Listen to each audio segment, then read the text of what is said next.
Hello students. So in this class we need to discuss regarding form elements. Okay. So last class ಅಲ್ಲಿ ನಾವು forms ಬಗ್ಗೆ discuss ಮಾಡಿದ್ವಿ. ಒಟ್ಟು form ಏನು ಪರ್ಪಸ್ಗೆ use ಮಾಡ್ತೀವಿ ಫಾರ್ಮ್ ಟ್ಯಾಗ್ನ. ಸೊ ಫಾರ್ಮ್ ಟ್ಯಾಗ್ದು ಆಟ್ರಿಬ್ಯೂಟ್ಸ್ ಯಾವುದು ಅನ್ನೋದನ್ನ ಡಿಸ್ಕಸ್ ಮಾಡಿದ್ವಿ. ಈ ಕ್ಲಾಸಲ್ಲಿ ನಾವು ಫಾರ್ಮ್ ಟ್ಯಾಗ್ ಒಳಗಡೆ ಬೇರೆ ಬೇರೆ ಎಲಿಮೆಂಟ್ಸ್ನ ಹಾಕ್ತಾ ಹೋಗ್ತೀವಿ. ಆ ಎಲಿಮೆಂಟ್ಸ್ ಬಗ್ಗೆ ಡಿಸ್ಕಸ್ ಮಾಡ್ತಾ ಹೋಗೋಣ. Okay. Before that we need to go with some what board work. Yes, last ಕ್ಲಾಸಲ್ಲಿ ನಾವು ಡಿಸ್ಕಸ್ ಮಾಡಿದ್ದು ಯಾವುದಪ್ಪ ಅಂತ ಅಂದರೆ ಫಾರ್ಮ್ ಟ್ಯಾಗ್. ಫಾರ್ಮ್ ಟ್ಯಾಗ್ ನಾನು ಮುಂಚೆನೆ ಹೇಳಿದಾಗೆ ಕ್ಲೈಂಟಿಂದ ಸರ್ವರ್ಗೆ ಡೇಟಾನ ಸೆಂಡ್ ಮಾಡೋ ಪರ್ಪಸ್ಸಿಗೆ, ಓಕೆ, ರಿಕ್ವೆಸ್ಟ್ ಕಳಿಸೋ ಪರ್ಪಸ್. ರಿಕ್ವೆಸ್ಟ್ ಅಂತಂದರೆ ಅಲ್ಲಿ ಡೇಟಾನ ಸೆಂಡ್ ಮಾಡಿರ್ತೀವಿ. ಸೊ ಆ ಡೇಟಾ ಬಂದ್ಬಿಟ್ಟು ಸರ್ವರಲ್ಲಿ ಏನೋ ಪ್ರೊಸೆಸಿಂಗ್ ಆಗೋದು ಅಥವಾ ಸ್ಟೋರ್ ಆಗೋದು ಏನೋ ಒಂದು ಆಗುತ್ತೆ ಡೇಟಾ. ಓಕೆ, ಅದರಿಂದ ಮತ್ತೆ ರೆಸ್ಪಾನ್ಸ್ ಬರುತ್ತೆ. ಏನಂತ, ನಿಮ್ಮ ಡೇಟಾ ಈ ಥರ ನೀವು ಕಳಿಸಿದ್ರಲ್ಲ, ಈ ಥರ ಒಟ್ಟು ಸ್ಟೇಟಲ್ಲಿದೆ, ಇದು ಪ್ರೋಸೆಸ್ ಆಗಿದೆ ಅಂತ. ಓಕೆ, ಸೊ ಫಾರ್ಮ್ ಟ್ಯಾಗ್ನ ಹಾಗಾದರೆ ನಾವೇನಕ್ಕೆ ಯೂಸ್ ಮಾಡ್ತೀವಿ? To send data from client to server ಅಂತ ಹೇಳಿದ್ವಿ. ಫಾರ್ಮ್ ಟ್ಯಾಗ್ ಬಂದ್ಬಿಟ್ಟು ವಾಟ್, ಅದು ಪೈರಿಡ್ ಟ್ಯಾಗ್ ಅಂತ ನಾವು ಡಿಸ್ಕಸ್ ಮಾಡಿದ್ವಿ. ಅಂದರೆ ಅದು ಓಪನಿಂಗು ಇರುತ್ತೆ ಫಾರ್ಮ್ ಟ್ಯಾಗ್, ನೆಕ್ಸ್ಟ್ ಬಂದ್ಬಿಟ್ಟು ಕ್ಲೋಸಿಂಗು ಇರುತ್ತೆ. ಓಕೆ, ಇಲ್ಲಿ ಮಧ್ಯದಲ್ಲಿ ಏನಕ್ಕೆ ಗ್ಯಾಪ್ ಕೊಟ್ಟೆ ನಾನು ಅಂದರೆ ಫಾರ್ಮ್ ಟ್ಯಾಗ್ದು ಏನಿರುತ್ತೆ ಆಟ್ರಿಬ್ಯೂಟ್ಸ್ ಇರುತ್ತೆ. ಯಾವ attribute? Action attribute. Okay, next target attribute ಮತ್ತೆ ಮೆಥಡ್ ಅಂತ ಆಟ್ರಿಬ್ಯೂಟ್ ಇರುತ್ತೆ ಅಂತ ನಾವು ಲಾಸ್ಟ್ ಕ್ಲಾಸಲ್ಲಿ ಡಿಸ್ಕಸ್ ಮಾಡಿದ್ವಿ.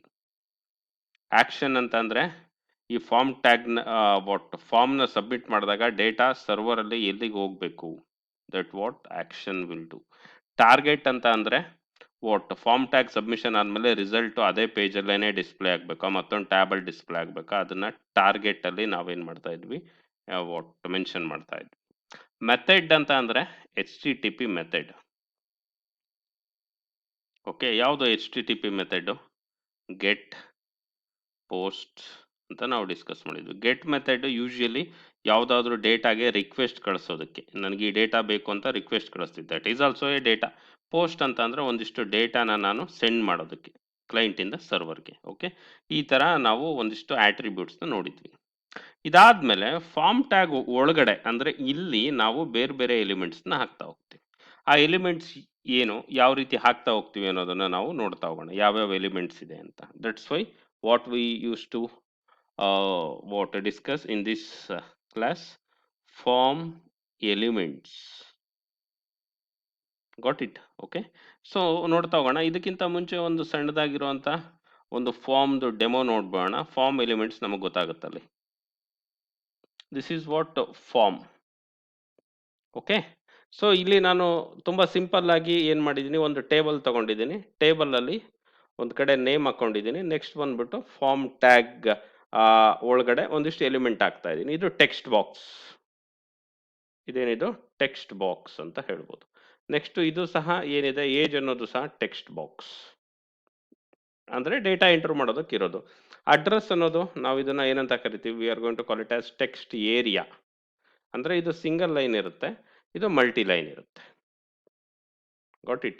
So we can able to type multi-line, but we can't able to do same thing with respect to this. ಇದು ಸಿಂಗಲ್ ಲೈನ್ ಇರುತ್ತೆ. ಇದಾದ್ಮೇಲೆ ರೇಡಿಯೋ ಬಟನ್ ಅಂತ ಕರಿತೀವಿ. What actually radio button? C, ನೋಡ್ತಾ ಬನ್ನಿ, ಇವುಗಳನ್ನ ನಾವು ರೇಡಿಯೋ ಬಟನ್ ಅಂತ ಹೇಳ್ತೀವಿ. ಇದರಲ್ಲಿ ಯಾವ್ದಾದ್ರು ಒಂದು ಸೆಲೆಕ್ಟ್ ಮಾಡ್ಕೋಬೇಕು ನಾವು ರೇಡಿಯೋ ಬಟನ್ ಅಲ್ಲಿ. Got it? So that's why we are going to call it as radio button. ಇದಾದ್ಮೇಲೆ ನೆಕ್ಸ್ಟ್ ಬಂದ್ಬಿಟ್ಟು ಇದಕ್ಕೆ ನಾವೇನಂತ ಕರಿತೀವಿ? ಡ್ರಾಪ್ ಡೌನ್ ಲಿಸ್ಟ್ ಅಂತ ಕರಿತೀವಿ. ಏನಂತ ಕರಿತೀವಿ? We are going to call it as drop down list. ಇದರಲ್ಲಿ ನಾವು ಸೆಲೆಕ್ಟ್ ಮಾಡ್ತಾ ಇದೀವಿ ಯಾವ ನಮ್ಮ ಸ್ಟೇಟ್ ಅಂತ. ಇದಾದ್ಮೇಲೆ ಫಾಲೋಡ್ ಬೈ ಚೆಕ್ ಬಾಕ್ಸ್. ನೋಡ್ತಾ ಬನ್ನಿ, ಇಲ್ಲಿ ಚೆಕ್ ಮಾಡ್ತಾ ಇದೀವಿ. This is what check box. Getting? So later ಇದೆಲ್ಲ ಕಂಟ್ರೋಲ್ಸ್ ಆದ್ಮೇಲೆ ಇದರೊಳಗಡೆ ಡೇಟಾನ ನಾವು ಸೆಲೆಕ್ಟ್ ಮಾಡ್ಕೊಂಡ್ಮೇಲೆ ಈ ಡೇಟಾನ ನಾವೇನು ಮಾಡಬೇಕಪ್ಪ ಅಂತ ಅಂದರೆ ಸಬ್ಮಿಟ್ ಮಾಡ್ತೀನಿ. ಸಬ್ಮಿಟ್ ಮಾಡಿದಾಗ ಏನಾಗುತ್ತೆ, ಇಲ್ಲಿ ಕ್ಲೈಂಟಲ್ಲಿ ಎಂಟರ್ ಮಾಡಿರೋ ಡೇಟಾ ಓಕೆ ಸರ್ವರ್ಗೆ ಏನಾಗುತ್ತೆ, ಪೋಸ್ಟ್ ಆಗುತ್ತೆ. ಎಲ್ಲಿಗೆ ಪೋಸ್ಟ್ ಆಗುತ್ತೆ ಅನ್ನೋದನ್ನು ನಾವು ಈ ಫಾರ್ಮ್ದು ಆಕ್ಷನ್ ಆಟ್ರಿಬ್ಯೂಟಲ್ಲಿ ಮೆನ್ಷನ್ ಮಾಡಬೇಕು. Getting. So these are what different form elements. ಯಾವ್ದ್ಯಾವುದು ಫಾರ್ಮ್ ಎಲಿಮೆಂಟ್ಸು ನೋಡೋಣ ಬೋರ್ಡಲ್ಲಿ ಇನ್ನೊಂದು ಸರಿ. Come here. ಯಾವ್ದ್ಯಾವುದು ಫಾರ್ಮ್ ಎಲಿಮೆಂಟ್ಸು ನಾವು ಫಸ್ಟ್ ನೋಡಿದ್ದು? Text box. Text box. Next ಬಂದ್ಬಿಟ್ಟು ಟೆಕ್ಸ್ಟ್ ಬಾಕ್ಸ್ ಆದ್ಮೇಲೆ text area. Okay, later what we saw, radio button. Radio button. So ಇದಾದ್ಮೇಲೆ ನೆಕ್ಸ್ಟ್ ಏನ್ ಮಾಡಿದೀವಿ ನಾವು? ಡ್ರಾಪ್ ಡೌನ್ ಲಿಸ್ಟ್ ಅಂತ ಹೇಳಿದೆ. Drop down list. Okay, next ಇದಾದ್ಮೇಲೆ ಡ್ರಾಪ್ ಡೌನ್ ಲಿಸ್ಟ್ ಆದ್ಮೇಲೆ ನೆಕ್ಸ್ಟ್ ಏನು ನಾವು ನೋಡ್ತಾ ಇದ್ದೀವಿ ಅಂತ ಅಂದ್ರೆ check box. Got it? These are what different controls ಅಥವಾ different elements of form tag. Getting? Text box single line ಇರುತ್ತೆ, ಸಿಂಗಲ್ ಲೈನ್. ಟೆಕ್ಸ್ಟ್ ಏರಿಯಾ ಬಂದ್ಬಿಟ್ಟು ಮಲ್ಟಿ ಲೈನ್ ಇರುತ್ತೆ. ರೇಡಿಯೋ ಬಟನ್ ಅಂತ ಅಂದ್ರೆ ಯಾವ್ದಾದ್ರು ಒಂದನ್ನು ಸೆಲೆಕ್ಟ್ ಮಾಡ್ಕೋಬೇಕು. ಜೆಂಡರ್ ಅಂತ ಇರುತ್ತೆ, male female, select any one. ಇಂಥ ಕೇಸಲ್ಲಿ ನಾವು ರೇಡಿಯೋ ಬಟನ್ನ ಯೂಸ್ ಮಾಡ್ತೀವಿ. Okay, select any one. Okay, drop down list ಅಂತ ಅಂದ್ರೆ ಮಲ್ಟಿಪಲ್ ಚಾಯ್ಸ್ ಇರುತ್ತೆ ನಮಗೆ. ಸೊ ಇದರಲ್ಲಿ ಡ್ರಾಪ್ ಡೌನ್ ಲಿಸ್ಟ್ ಅಲ್ಲಿ ನಾವು ಯಾವ್ದಾದ್ರು ಒಂದನ್ನ ಸೆಲೆಕ್ಟ್ ಮಾಡ್ಕೋಬಹುದು, ಇಲ್ಲ multi select drop down list ಸಹ ಇರುತ್ತೆ. Multi select. ಇಲ್ಲಿ ಸ್ಟೇಟ್ ಅಂದಾಗ ಒಂದೇ ಸೆಲೆಕ್ಟ್ ಮಾಡ್ಕೋಬೇಕಾಗುತ್ತೆ. ಓಕೆನಾ? ಚೆಕ್ ಬಾಕ್ಸ್ ಅಂತ ಅಂದಾಗ ಇಲ್ಲೂ ಮಲ್ಟಿಪಲ್ ಆಪ್ಷನ್ಸ್ ಇರುತ್ತೆ, ಇದರಲ್ಲಿ ಯಾವ್ದಾದ್ರು ಒಂದನ್ನ ನಾವು ಚೂಸ್ ಮಾಡ್ಕೋಬೇಕಾಗತ್ತೆ. ಈ ತರ these are what different controls with respect to form tag. ನಾವು ನೆನ್ಪಿಟ್ಕೋಬೇಕು, ಇವೆಲ್ಲ ಫಾರ್ಮ್ ಟ್ಯಾಗ್ದು ಕಂಟ್ರೋಲ್ಸ್ ಅಂತ. ಇವುಗಳನ್ನ ನಾವೇನ್ ಮಾಡಬೇಕು? Through HTML we can able to implement what ಈ ಫಾರ್ಮ್ ಎಲಿಮೆಂಟ್ಸ್ನ ಇಂಪ್ಲಿಮೆಂಟ್ ಮಾಡ್ತಾ ಹೋಗ್ತೀವಿ. ಗೆಟಿಂಗ್? ಫಸ್ಟ್ ನಾವು ಯಾವುದು ನೋಡ್ತಾ ಹೋಗೋಣಪ್ಪ ಅಂತಂದ್ರೆ ಟೆಕ್ಸ್ಟ್ ಬಾಕ್ಸ್ ನೋಡ್ತಾ ಹೋಗೋಣ, ಯಾವ ರೀತಿ ನಾವು ಟೆಕ್ಸ್ಟ್ ಬಾಕ್ಸ್ ಹಾಕ್ತಾ ಇದ್ದೀವಿ ಅಂತ. ಗೆಟಿಂಗ್? ಸೊ ಇದರಲ್ಲಿ ಎಲ್ಲ ಎಲಿಮೆಂಟ್ಸು ಇದೆಯಲ್ಲ, ಫಾರ್ಮ್ ಟ್ಯಾಗ್ ಅನ್ನೋದನ್ನು ಸಹ HTML ಎಲಿಮೆಂಟೇ, ಕ್ಲೋಸ್ಡ್ ಟ್ಯಾಗ್. ಓಕೆನಾ? ಇದ್ರೊಳಗಡೆ ಟೆಕ್ಸ್ಟ್ ಬಾಕ್ಸ್ಗೆ ನಾವು ಇನ್ಪುಟ್ ಟ್ಯಾಗ್ ಯೂಸ್ ಮಾಡ್ತೀವಿ.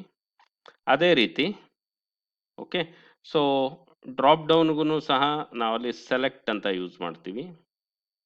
ಚೆಕ್ ಬಾಕ್ಸಿಗೂ ಸಹ ನಾವು ಇನ್ಪುಟ್ ಬಟ್ ಆಟ್ರಿಬ್ಯೂಟ್ಸ್ನ ಬೇರೆ ಯೂಸ್ ಮಾಡ್ತೀವಿ. ಟೆಕ್ಸ್ಟ್ ಏರಿಯಾಗೆ ಟೆಕ್ಸ್ಟ್ ಏರಿಯಾ ಅಂತಾನೆ ಒಂದು ಟ್ಯಾಗ್ ಇದೆ, ಅದನ್ನ ಯೂಸ್ ಮಾಡ್ತೀವಿ. ಅಂದ್ರೆ we are using moral of the discussion ಅಥವಾ ಮಾರಲ್ ಆಫ್ ದಿಸ್ ಒಟ್ ಥಿಂಗ್ ಈಸ್ ಏನಪ್ಪ ಮಾರಲ್ ಆಫ್ ದಿ ಸ್ಟೋರಿ ಅಂತ ಅಂದ್ರೆ ಪ್ರತಿಯೊಂದು ಫಾರ್ಮ್ ಎಲಿಮೆಂಟ್ಸ್ ಇದೆಯಲ್ಲ ಅದಕ್ಕೆ ಏನಿದೆ ಒಂದೊಂದು we are using what HTML code to generate form elements. Okay, so ಇದನ್ನ ನಾವು ನೋಡ್ತಾ ಹೋಗೋಣ ಯಾವ್ಯಾವ ಎಲಿಮೆಂಟ್ಸ್ನ ಯಾವ್ಯಾವ ರೀತಿ ಯೂಸ್ ಮಾಡ್ತೀವಿ ಅಂತ. ಇಲ್ಲಿ ನಾನು ಈ ಎಕ್ಸಾಂಪಲ್ ಅಲ್ಲಿ ಏನ್ ಮಾಡಿದ್ದೀನಿ ಅನ್ನೋದನ್ನ ತುಂಬಾ ಸಿಂಪಲ್ ಆಗಿ ಹೇಳ್ಬಿಡ್ತೀನಿ. ನಾನು ಒಂದು ಟೇಬಲ್ ತಗೊಂಡಿದ್ದೀನಿ. ಫಾರ್ಮ್ ಎಲಿಮೆಂಟ್ಸ್ನ ನಾನು ಈ ಟೇಬಲ್ ಅಲ್ಲಿ ಏನ್ ಮಾಡ್ಕೊಂಡಿದ್ದೀನಿ, ಇಲ್ಲಿ ಜಸ್ಟ್ ಏನೋ ನೇಮ್, ಇದು ಟೆಕ್ಸ್ಟ್ ಏರಿಯಾ ಆಗ್ತಾ ಇದ್ದೀನಿ, ಸಾರಿ ಟೆಕ್ಸ್ಟ್ ಬಾಕ್ಸ್. ಈ ತರ ಟೆಕ್ಸ್ಟ್ ಬಾಕ್ಸ್ ಇದೆ, ಫಾಲೋಡ್ ಬೈ ಇಲ್ಲಿ ಏಜ್ ಇದೆ, ಇಲ್ಲೂ ಸಹ ಏನಿದೆ ಟೆಕ್ಸ್ಟ್ ಬಾಕ್ಸ್ ಇದೆ. ಸೊ ಲೇಟರ್ ವಾಟ್ ಅಡ್ರೆಸ್ ಇದೆ, ಇಲ್ಲಿ ಟೆಕ್ಸ್ಟ್ ಏರಿಯಾ ಇದೆ, ಮಲ್ಟಿ ಲೈನ್ ಇದು, ಈ ತರ ಸಿಂಬಲ್ ಇರುತ್ತೆ ಇಲ್ಲಿ ಕಾರ್ನರ್ ಅಲ್ಲಿ. ಸೊ ಅಡ್ರೆಸ್ ಆಯ್ತು. ಇದಾದ್ಮೇಲೆ ನೆಕ್ಸ್ಟ್ ಬಂದ್ಬಿಟ್ಟು ಜೆಂಡರ್, ರೇಡಿಯೋ ಬಟನ್ ಇದೆ, ಮೇಲು ಮತ್ತೆ ಫಿಮೇಲ್ ಅಂತ. ಅರ್ಥ ಆಗ್ತಿದ್ಯಾ? Later followed by that what state ಅಂತ ಇದೆ. ಇಲ್ಲೇನಿದೆ ಇನ್ನೊಂದು ರೋ ಇದು. ಸೊ ಇಲ್ಲಿ ಡ್ರಾಪ್ ಡೌನ್ ಲಿಸ್ಟ್ ಹಾಕಿದ್ದೀನಿ. ಓಕೆ, ಇದ್ರ ಮೇಲೆ ಕ್ಲಿಕ್ ಮಾಡಿದ್ರೆ ಓಪನ್ ಆಗುತ್ತೆ, ಅದರಲ್ಲಿ ನಾವು ಸೆಲೆಕ್ಟ್ ಮಾಡ್ಕೋಬೇಕು. ಮತ್ತೆ ಇನ್ನೊಂದು ರೋನಲ್ಲಿ ಏನಿದೆ ವಾಟ್ ವಿ ಡಿಡ್ ವಾಟ್ ಇದು ಸ್ಟೇಟ್ ಆದಮೇಲೆ we have is Aadhaar available, Aadhaar card ಇದೆಯಾ, ಇಲ್ಲಿ ಚೆಕ್ ಬಾಕ್ಸ್ ಹಾಕೊಂಡಿದ್ದೀನಿ. ಇದ್ರೆ ಚೆಕ್ ಮಾಡಿ, ಇಲ್ಲ ಅಂದರೆ ಬಿಡಿ. ಕೆಳಗೆ ಮತ್ತೊಂದು ರೋ ಇದೆ, ಮತ್ತೊಂದು ರೋ ಅಲ್ಲಿ ಸಬ್ಮಿಟ್ ಬಟನ್ ಹಾಕೊಂಡಿದ್ದೀನಿ. ಅರ್ಥ ಆಗ್ತಿದೆಯಾ? ಟೇಬಲ್ ಒಳಗಡೆ ಈ ಥರ ನಾವು ವಾಟ್ ಡಿಫ್ರೆನ್ಶಿಯೇಟ್ ಮಾಡಿ ಒಂದು ಟೇಬಲಲ್ಲಿ ಎಲ್ಲ ಕಂಟ್ರೋಲ್ಸ್ ಇದ್ದರೆ ನೀಟಾಗಿ ಕಾಣುತ್ತೆ ಅಂತ. ಇದನ್ನು ಎಲ್ಲದನ್ನು ನಾನು ಯಾವುದ್ರೊಳಗೆ ಹಾಕ್ಕೊಂಡಿದ್ದೀನಿ ಅಂದರೆ ಫಾರ್ಮ್ ಟ್ಯಾಗ್ ಒಳಗಡೆ ಹಾಕಿದ್ದೀನಿ. This is what the structure. ಅರ್ಥ ಆಗಿದೆಯಾ? ಓಕೆ. ಸೊ ಇದನ್ನು ನಾವು ಇಂಪ್ಲಿಮೆಂಟ್ ಮಾಡೋಣ ಯಾವ್ದ್ಯಾವ್ದಕ್ಕೆ ಯಾವ what H T M L ಎಲಿಮೆಂಟ್ಸ್ನ ಯೂಸ್ ಮಾಡ್ತೀವಿ ಅಂತ ನೋಡ್ತೋಗೋಣ. ಬಟ್ ದಿ ಥಿಂಗ್ ಈಸ್ ನಮಗೆ ಏನು ಗೊತ್ತಿರಬೇಕಪ್ಪ ಅಂದರೆ ಫಾರ್ಮ್ ಎಲಿಮೆಂಟ್ಸ್ ಯಾವುದು ಅಂತ ಕೇಳಿದ್ರೆ ನಮ್ಗೆ ಹೇಳೋ ಥರ ಇರಬೇಕು. Text box, text area, radio button, drop down list, then check box followed by button, submit button ಅಂತ ಹೇಳ್ಬೋದು. Got it? ಸೊ ನೆಕ್ಸ್ಟ್ ಕ್ಲಾಸಲ್ಲಿ ನಾವು ಏನು ಮಾಡ್ತಾ ಹೋಗೋಣ, ಡಿಫ್ರೆಂಟ್ ಕಂಟ್ರೋಲ್ಸ್ ಯಾವ್ಯಾವ ರೀತಿ ಇದೆ ಅನ್ನೋದನ್ನು ನಾವು ಸ್ಟಡಿ ಮಾಡ್ತಾ ಹೋಗೋಣ. Thank you all. Have a nice day. Happy learning.